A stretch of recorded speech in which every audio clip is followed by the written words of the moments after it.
very good afternoon to all of you. So, I am Dr. Saptarshi.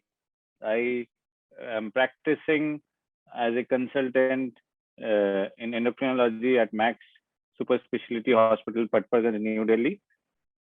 And I had the privilege of doing my DM in endocrinology from AIMS. Before that, I was doing during my post graduation. Apu Mehra happened to be my colleague and a very good friend. I am really looking forward to our session, which is going to come up on calcium and vitamin D uh, uh, in some time. So, as we all know that calcium and vitamin D, they happen to be the two most commonly prescribed medicines by the orthopedicians. But there is a lot of confusion, lot of controversy, lot of myths regarding both. So the main queries which often come up in our mind is that vitamin D is like deficient in everyone. So do we need to test it for each and every person who is coming to us? And how much of vitamin D should we be giving to them? Whether intramuscular injection is better or oral route is better? Whether there is any need for giving activated forms of vitamin D like calcitriol or 1-alpha hydroxyvitamin D.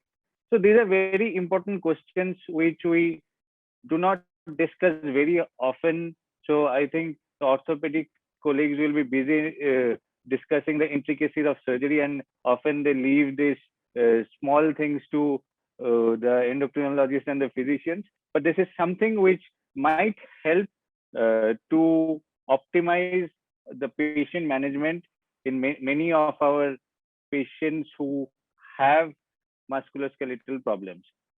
Another very commonly used medication is calcium. So again, there is a lot of doubt, lot of controversy, lot of confusion related to oral calcium supplementation.